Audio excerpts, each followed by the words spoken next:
अगर आपका भी भारतीय स्टेट बैंक SBI में खाता है तो ध्यान दें, 1 दिसंबर 2025 से ही SBI ये सर्विस बंद करने जा रहा है और इससे SBI के अकाउंट होल्डर पर क्या असर पड़ेगा। अगर आपका भी SBI में अकाउंट है तो ज़रूर आपको ध्यान देना चाहिए। इनफैक्ट 30 नवंबर के बाद से ही आप इस सर्विस के जरिए पैसे नहीं भेज पाएंगे क्योंकि ये सर्विस ही बंद हो जाएगी। SBI की ओर से एक दे सकते हैं, आप जब SBI के ऑफिशियल वेबसाइट पर आप जाते हो या पर आपको इस तरह का एक पॉपअप मिलता है। यहाँ पर SBI ने लिखा है कि please note that MK sending and claiming facility will not be available in online SBI after 13 November 2025।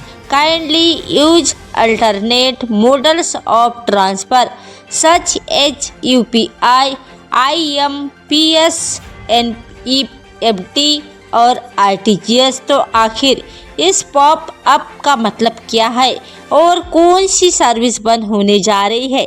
सभी भारतीय स्टेट बैंक के खाताधारकों को ये जरूर अपडेट ध्यान में होना चाहिए, राइट। तो चलिए फटाफट से इंफॉर्मेशन देख लेते हैं।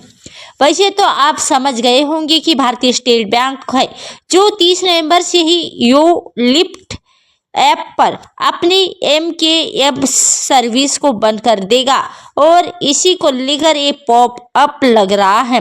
तो अब ऐसे में दोस्तों ये एक में कैसे यूज होता है, यानी MKS में आपको कौन कौन सी सुविधाएं मिलती है जो अब नहीं मिलेगी, ये कैसे काम करता है। तो बेसिकली दोस्तों ये जो सिस्टम है ना, पूरा ये पैसे भेजने प्राप्त करने के लिए ही एक अलग तरीका था जो भारतीय स्टेट बैंक SBI का एक यूनिक तरीका था। ये MKS कैसे यूज होता है, तो गूगल प्ले स्टोर पर इसका एक अलग से एप्लीकेशन भी था, उसको डाउनलोड करके आप MPIN से इसको रजिस्टर कर सकते थे और फिर इसमें आपको अन्य यूजर द्वारा पैसे भेजने और सेंड करने की सुविधा केवल ईमेल या मोबाइल नंबर के जरिए मिलती है। समझ रहे हो?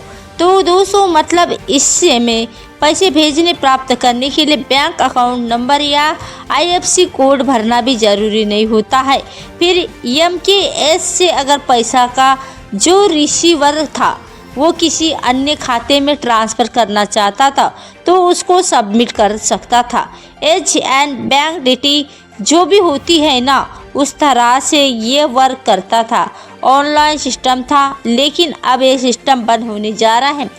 तब SBI का कहना है कि आप इसके बजाय अन्य तरीकों का इस्तेमाल करें जो कि भारतीय रिजर्व बैंक और RBI ने यूनिवर्सल मेथड है और सभी बैंकों के लिए, जैसे कि UPI और ऑनलाइन नेट बैंकिंग में IMPS, NEFT, RTGS वगैरह का इस्तेमाल करने की सलाह दी है। ठीक है, तो ये कैसे जो MS की फैसिलिटी है, कुल मिलाकर MKS मोबाइल ऐप का सेपरेट वर्क है और ऑनलाइन SBI के पोर्टल पर जो एक में इस फीचर है वह 1 दिसंबर 2025 के बाद काम नहीं करेगा, बंद हो जाएगा। समझ रहे हो ना?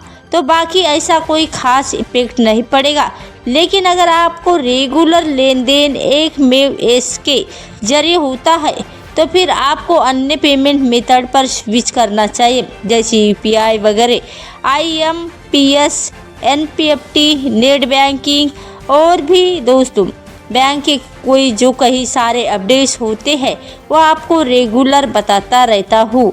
जैसे कि आपका पंजाब नेशनल बैंक PNB में खाता है तो 30 नवंबर से पहले आप अपने अकाउंट्स की KYC कंप्लीट कर ले, अदरवाइज आपका खाता डीएक्टिवेट हो सकता है, निष्क्रिय हो सकता है। तो दोस्तों रेगुलर इसी तरह के बैंक न्यूज अपडेट, महत्वपूर्ण काम की खबरें, सरकार के नए नियम, नई सरकारी योजनाओं की जानकारी देखते रहने के लिए बिल्कुल आप हमारे साथ जुड़े रहे और हमारा इस वीडियो को चैनल को सब्सक्राइब करके बेल आई घंटी दबा दीजिए और हमारे इस वीडियो को लाइक करके अपने दोस्तों के साथ जरूर अवश्य शेयर करें। मिलते हैं इसी तरह नए और मुख्य ताज़ा खबरों के साथ, तब तक के लिए धन्यवाद।